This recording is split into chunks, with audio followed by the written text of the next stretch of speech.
I really honestly don't think I could be one of them people that they record for advertising for horror movies, like when they use that night light and with everybody's green and stuff, and they reacting to the scary movie. Because the way I react in horror movies, especially good horror movies, isn't conducive to the image I'm trying to uphold as a strong black man. I react like a 15-year-old girl in horror movies. I'm the guy that people are pretty much laughing at because I'm so big and I'm reacting like a girl in the movie. I'm like, nah, it's over. Is it over? Is it over? Nah, nigga, I can't, can't watch this. Oh. Yeah, I can't do it. Not a good look for me. I'm not signing your waiver, sir. No, you cannot use my, you can't use my image in your advertisement. No, thank you. Roll that intro.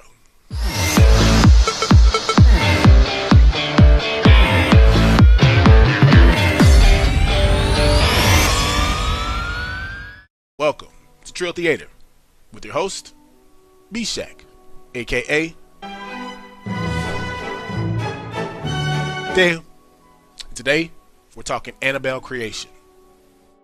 The newest offer in the Conjuring universe, which is a prequel to Annabelle, which is also a prequel to the first Conjuring. For what it's worth, I like to go on record by saying that this is the most interesting universe that has ever been created in the horror genre. If you have to respect the Conjuring universe, the Conjuring storyline for one thing, it's doing something that I don't think I've ever seen any horror movie ever do, which is create this massive universe with all these different stories, all seem to be interlocking and connecting. Of course, the first feature or first mention of Annabelle is in the first Conjuring. Now, Annabelle creation, as I previously stated, is a prequel. It takes place before pretty much the first Conjuring happens or the Annabelle story starts.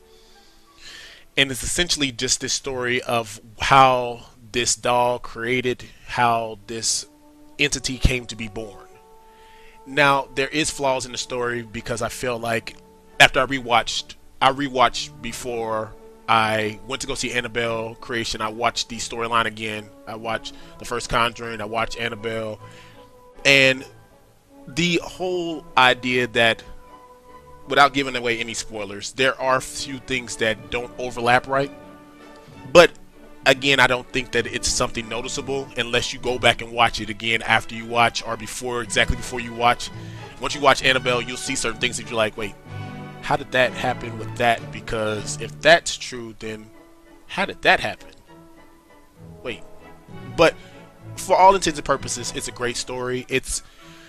I don't go into any movies. I state a lot of times on this channel, I don't go into any movie cynically. I go into every movie trying to actually get enjoyment out of it. If I don't get any enjoyment, then I'm going to report back and say I didn't like it. I don't believe that if you go into any movie cynically, you're going to have enjoyment because you're trying to purposely not enjoy this. And Annabelle, for all intents and purposes, was a fun movie that was exactly what it wanted to be. I like to measure all my horror movies on the principle of, do I feel stressed out in it? Do I feel this good nervous energy that is building up from the storyline? Do I feel anxious? Do I feel fearful? And I feel like they gave me all of the aspects of what I needed in the storyline. Also, I also feel like I have to have like an actual fear of death of a character. Sometimes in horror movies, they don't give me an actual fear. They give me like Poltergeist, the remake of Poltergeist comes to mind. It was just a movie that I didn't feel like anybody was going to die. I didn't feel like anybody was going to disappear. It's been a few movies where I'm just like, you know what? I feel like I think about 45 minutes in, I'm like, you know what? Nobody's going to die. I feel like nobody's going to disappear, so I can't enjoy this. If there's no real looming threat of death or permanent disappearance, I can't rock with it. It's not a good horror movie. I need that. And I think that Annabelle, for all, like I said, for all its purposes, to me was the best offering to date of the Conjuring universe. It had every aspect of what I wanted. It also, because it was all basically little kids in the movie, I can't go into it and thrust my adult thinking on these children. So it kind of gave me a little bit more of a pause to kind of understand how they were looking at it. Often when I go into movies, I'm often looking at the characters like, Don't do that. That's stupid.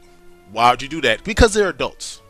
But kids, you're like, curiosity, not fully understanding that the moment that you should not be doing this.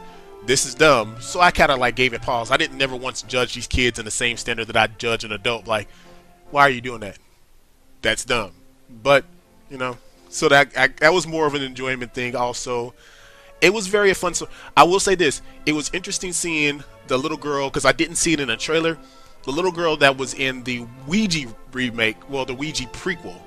I think it's Ouija Resurrection or something like that.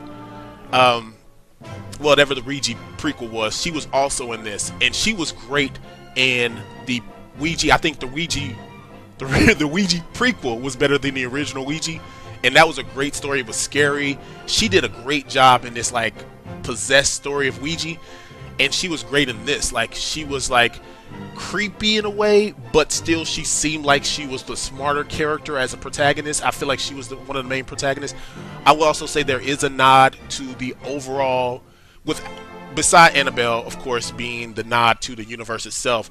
There's a scene where the nun has a picture of, and it's not a spoiler, but there's a picture in the film where this nun is showing, one of the nun that's running the orphanage is showing this picture of her when she was in another country doing her nun thing, and in the shadow there's the nun from The Conjuring 2, I believe, and the father in the film, he looks and says, "Who's this person?" And she's like, I don't know who that is.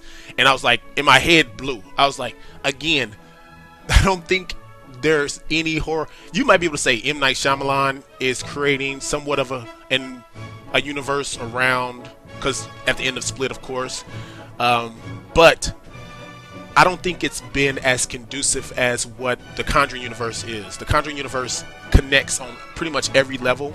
Sure, there's some overlapping parts that don't make sense, but for the most intense purpose, each Conjuring, from Conjuring 1 to Annabelle, I don't think there's any other film beside 1, 2, Annabelle. No. So, and then this one being the 4th film, and I believe they're working on Conjuring 3, and they also have a storyline for the nun coming and the Crooked Man, which was Conjuring 2, where they went to England and they had like the dude had the little spinny toy. So this is almost essentially the Marvel universe of of horror movies. Like, so. But what are your thoughts? Did you see Annabelle this weekend? Do you agree with my review of it, that it was excellent? Did you find yourself terrified like I was certain scenes? I won't say I was terrified in certain scenes. I was very anxious in certain scenes where it's like, you're like, okay, I know something's about to happen. I got to a point in life where like I've watched enough scary movies when I know when a jump scare is about to happen. So I'm like mentally built up, ready for it. So it's anxious. Not more fearful, but like, it's coming. I can feel it. So, did you enjoy it? Did you hate it? Do you agree with me that it's the best offering of the Conjuring universe so far? Feel free to leave comments down below. If you like this video, feel free to like, share, subscribe, all that stuff that all the YouTubers always say. I do reviews. I do a lot of everything. So come around. I'm always here to vibe out with you. And also, you can always connect with me on any of my other social media platforms. That's DAMNlookatHIM across the board. That's DAMNlookatHIM Twitter, DAMNlookatHIM IG, DAMNlookatHIM Snapchat, and Facebook is DAMNlookatHIM TV. Always here to vibe out with you guys. And as always, be kind to one another and be easy. Peace. I see you at the movies. Now seriously, like, I feel like for what it's worth, the Conjuring universe is the horror equivalent of the Marvel universe. They just need like a Thanos type character. I wonder, is the nun gonna be that?